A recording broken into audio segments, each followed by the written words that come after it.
Hello everyone, welcome back to my channel. और आज का जो मेरा टास्क रहने वाला है वो बहुत सिंपल सा ड्रेस मैंने रखा है, बहुत सिंपल सा रहने वाला है। अब इतने हैवी और इतने भारी भरकम ड्रेसेस बनाने के बाद मुझे ये बहुत ही सिंपल लग रहा है। तो इसके लिए मैंने 2 मीटर फैब्रिक लिया है, जो कि 60-60 कॉटन, जो जयपुरी कॉटन है, 60-60 कॉटन जिसे बोलते हैं, 60-60 बोल सकते हैं, वो कॉटन मैंने यूज़ किया है। यहाँ पे बहुत ही सॉफ्ट और बहुत ही ड्यूरेबल फैब्रिक होता है। तो उसके लिए मैंने जो टॉप लिया है उसकी लेंथ मैंने हिप तक रखी है, बहुत ज़्यादा बड़ी नहीं रखी है। तो ये जो टॉप की है वो मैं कटिंग कर रही हूँ अभी। तो और इसके बाद इसकी मैं जो बैक पार्ट है, जो फ्रंट पार्ट है, उसमें मैंने बटन पट्टी के लिए जो जगह छोड़ी थी वो मैंने आगे निकाल के जो फोल्ड करके उसके बाद में मैंने जो बैक पार्ट है उसकी कटिंग करी है, ताकि आगे से वो छोटा ना पड़े, जो बटन पट्टी है उसकी वजह से छोटा ना पड़े। सो इसकी मैंने जो कटिंग कर ली है बैक और फ्रंट दोनों की। अब इनके नेक, बैक का नेक है वो मैंने छोटा रखा है और फ्रंट का थोड़ा सा 5 इंचज़ का रखा है, तो वो इजी रहता है, घर के कपड़ों में ये सही रहता है। और अभी मैं इसका जो बॉटम है, जो कि मैंने नी लेंथ का रखा है, तो बॉटम की जो वेस्ट लाइन के अकॉर्डिंग मैंने बॉटम की कटिंग करी। और उसके बाद उसका जो आगे से मैंने बहुत ज़्यादा नैरो नहीं रखा उसको, जो बॉटम है उसका जो नीचे से है उसको बहुत ज़्यादा नैरो नहीं रख के बहुत प्लाजो फिट में रखा है, ताकि वो क्योंकि इजी वेयर चाहिए अपन को, घर पे जो भी कपड़े पहनते हैं उनके लिए इजी चाहिए, उनके लिए कोई फैशनेबल चीज़ें नहीं होती हैं। तो इसलिए मैंने इसको बहुत ही इजी रखने के लिए जो स्ट्रेट रखा है, बहुत ज़्यादा ब्रॉड भी नहीं, बहुत ज़्यादा कम भी नहीं। बैक की जो कटिंग होती है वो हमेशा फ्रंट से थोड़ी सी डिफरेंट होती है, फ्रंट से थोड़ी सी बड़ी होती है। और ये यहाँ मैंने इसकी जो पॉकेट है वो कट करी है, जो कि मैं सिर्फ एक साइड लगाने वाली हूँ, एक ही साइड इसका पॉकेट रहेगा, जो कि फ़ोन के लिए आजकल बहुत ज़्यादा ज़रूरी हो गया है, किसी भी ड्रेस में पॉकेट होना। तो अभी बारी है इसकी स्टिचिंग की। अभी मैंने जो रील बॉक्स है वो बनाया हुआ है एक मिठाई के डब्बे को। ये बड़ा इंडिया का बहुत ही अच्छी चीज़ है कि किसी भी चीज़ को आप फेंकते नहीं हैं और उसको जुगाड़ लगा के किसी न किसी चीज़ में सेट कर देते हैं।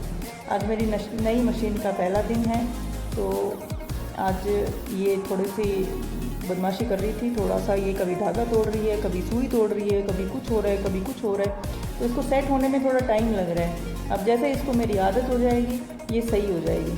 तो इनको काफ़ी टाइम लगा, बट ये सेट हो गई और जान गई मुझे, हमारी जान पहचान काफ़ी अच्छी हो गई।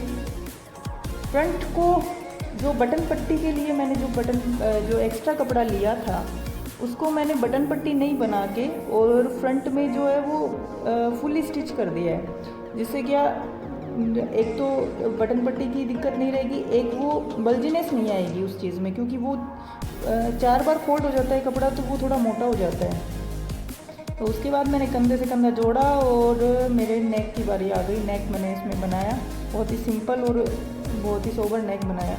अब क्योंकि स्लीव्स मैं कट करना भूल गई थी, तो अभी मैंने यहाँ पे स्लीव्स कट करी और ये बिना किसी नाप के मैंने कट करी है और ये बहुत ही एक्यूरेट, बहुत ही सही स्लीव्स कट हुई हैं। इनमें ज़रा सा भी छोटी बड़ी नहीं हुई कि आपकी शोल्डर लाइन से छोटी हो गई, अभी छोटी शोल्डर लाइन से बड़ी हो गई, ऐसा कुछ भी नहीं हुआ, एकदम एक्यूरेट कट हुई है। आखिर एक्सपीरियंस कहीं तो काम आए। अभी मैंने इसका सेंटर लेके और स्लीव्स पूरी लगाई। स्लीव्स हमेशा जब भी लगाएं सेंटर लेके लगाएं, क्योंकि कभी छोटी रह जाती है साइड में, कभी बड़ी रह जाती है, तो फिर वो खोलनी पड़ जाती है, वो दिक्कत आती है। तो सेंटर लेके हमेशा, जो भी एक्सपीरियंस्ड होंगे वो हमेशा उसका सेंटर लेके डिज़ाइन बनाते हैं, सेंटर लेके स्लीव्स लगाते हैं, सॉरी। तो इसका मैंने पहले स्लीव्स का जो शोल्डर लाइन है उससे, उसके बाद मैंने सिलाई करी और उसके बाद मैंने इसको लगाया।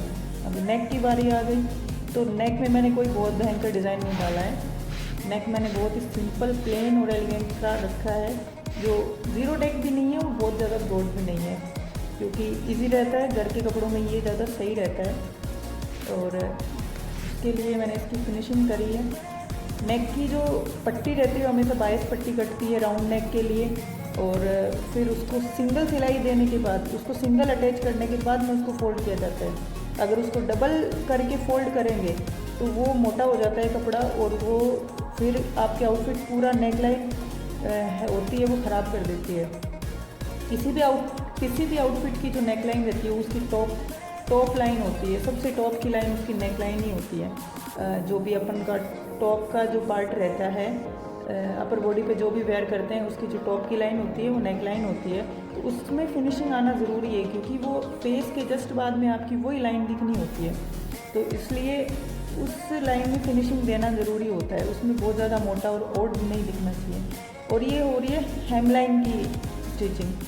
हेम लाइन जो होती है वो किसी भी गारमेंट की जो बॉटम लाइन होती है, चाहे वो किसी के गाउन की हो, चाहे वो शर्ट की हो या फिर टॉप की हो, किसी भी चीज़ की हेम लाइन होती है वो उसकी बॉटम लाइन को बोलते हैं। एकदम जो लास्ट लाइन होती है, लास्ट सिलाई होती है उसको हेम लाइन बोलते हैं।